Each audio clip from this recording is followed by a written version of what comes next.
जय श्री कृष्ण। कैसे हो आप सभी लोग? आशा करती हूँ आप सभी मंगल में होंगे, अच्छे होंगे, स्वस्थ होंगे। आप में से कितने प्रतिशत लोग मंदिर जाते हैं? बहुत सारे लोग मंदिर जाते हैं। अभी ये बात अलग है कि कोरोना वायरस की वजह से आप लोग मंदिर नहीं जा पा रहे हैं, लेकिन आप लोग अपने घर में ही पूजा अर्चना वंदना करते होंगे। तो कितने प्रतिशत लोग ऐसे होंगे जो भगवान से बातें करते हैं? अगर आपको भी वो आदत है कि आप भी भगवान से बातें करते हैं और अपने स्वार्थ के लिए नहीं, लोग भगवान से बातें करते हैं, भगवान जी हमें ये दे दो, भगवान जी हमें वो दे दो, भगवान जी हमारे बेटे की शादी करा दो, मोह माया के जाल में फंसे हुए हैं, भगवान जी हमारे लिए ये करा दो, भगवान जी हमारे वो करा दो, भगवान जी हमें ये सब कुछ तो वो कर ही देंगे। मैं कभी नहीं कहती कि भगवान से मांगना नहीं चाहिए, मैं एब्सोल्युटली कहती हूँ कि भगवान से मांगिए। वो आपके बड़े हैं, वो आपके आराध्य हैं, उससे नहीं मांगोगे तो किससे मांगोगे? लेकिन ये मैं आपको 9 बातें आज ऐसी बताने जा रही हूँ जो भगवान से अवश्य करें। नित्य प्रतिदिन जब भी आप पूजा अर्चना वंदना कर रहे हो तो ये 9 बातें आपको भगवान से जरूर और जरूर करनी चाहिए। इन 9 बातों में सारा ही समावेश है। तो 9 बातें मैं आपको बताने जा रही हूँ। आप लोग ध्यान से नोट कर लीजिए अगर आपके पास कॉपी पेन है कि कौन कौन सी बातें ये आपकी मन की बात है। हमेशा आप मोदी जी के मन की बात सुनते हो ना, तो आज आप अपने मन की बात, मैं आपको आपके मन की बात बता रही हूँ कि आपको मन की बात भगवान से कैसे करनी है। मोदी जी अपने मन की बात आपसे करते हैं, लेकिन आप अपने मन की बात भगवान से कैसे करेंगे? तो आप अपने मन की बात भगवान से करिए और मन ही मन में भगवान से आपको क्या मांगना है वो मैं आपको बताने जा रही हूँ। पूरे मैं आपको 9 पॉइंट्स बताऊंगी, तो आप नोट आउट कर लीजिए। नंबर 1 मैं आपको बताती हूँ।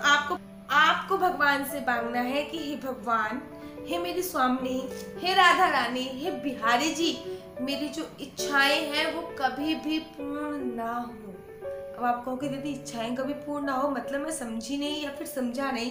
अर्थात आपको भगवान से मांगना है कि हे भगवान, सदैव आपकी ही इच्छा पूर्ण हो, क्योंकि जो मेरी इच्छा होगी हो सकता है वो गलत हो, लेकिन जो आपने मेरे लिए सोच रखा होगा वो हमेशा सही होता है। इसलिए मेरी इच्छा कभी भी पूर्ण ना हो, हमेशा आपकी इच्छा ही पूर्ण हो। दूसरी बात आपको हमेशा भगवान से मांगनी है, हे मेरे नाथ, हे राधा रानी, हे बिहारी जी, मेरे कर्म मन वचन से कभी किसी के लिए भी थोड़ा दुख ना पहुंचे, मैं कभी भी किसी के दुख का कारण ना बनूं। इतना आपको भगवान से जरूर मांगना है कि किसी भी व्यक्ति के दिल में अगर 1% भी दुख है तो उस दुख का कारण आप नहीं हो, उसकी खुशी का कारण आप बनो, लेकिन उसके दुख का कारण आप ना बनो।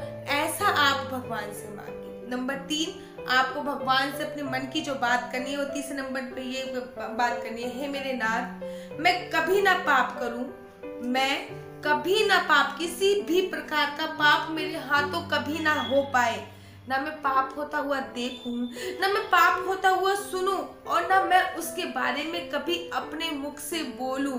ये आपको भगवान से मांगना है।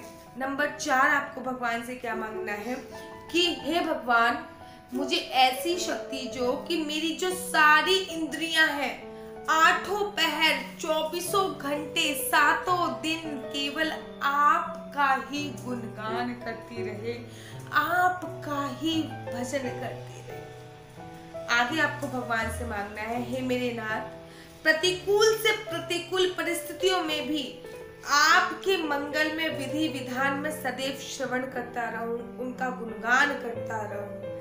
आगे आपको मांगना है, हे नाथ, मैं अपने ऊपर महान विपत्ति आने पर भी दूसरों को सदैव सुख दूं। आपके ऊपर चाहे कितनी भी परेशानियां आ जाएं, लेकिन आप केवल दूसरों को सुख दें, दूसरों को केवल खुशी दें। ऐसी कामना आपको भगवान से करनी है। भगवान से आपको कामना करनी है, अगर किसी कारणवश मेरी वजह से किसी को दुख पहुंचे तो मैं उससे हाथ जोड़कर माफी मांग सकूं, आप मुझे इस काबिल बनाओ। 8 पहर रोम रोम में केवल आपका नाम जप सकूं। हे मेरे नाथ, मेरा आचरण श्रीमद् भागवत रामचरितमानस और शिव महापुराण के अनुकूल हो, ऐसी मुझ पे कृपा करो। देखिए, कहते हैं कि आप भगवान को जो भी समर्पित करते हैं, भगवान उसका 100 गुना ज्यादा आपको समर्पित करते हैं। एक बार की बात है, कुरुक्षेत्र का युद्ध आप लोगों से छुपा नहीं है, कुरुक्षेत्र में युद्ध चल रहा था। जब कुरुक्षेत्र में युद्ध चल रहा था तो भगवान श्री कृष्ण ने भीम से बोला, अरे भीम तू मार इनको। तो भीम बोलता है, अरे प्रभु बेशक मैं खाता ज्यादा हूं लेकिन मेरी बुद्धि मोटी नहीं है। भगवान ने कहा, मैं समझा नहीं। अरे तू मार तो सही, इनको मार के तू जो कुछ भी समर्पित करना है मेरे को समर्पित कर दियो, मेरे चरणों में समर्पित कर दियो।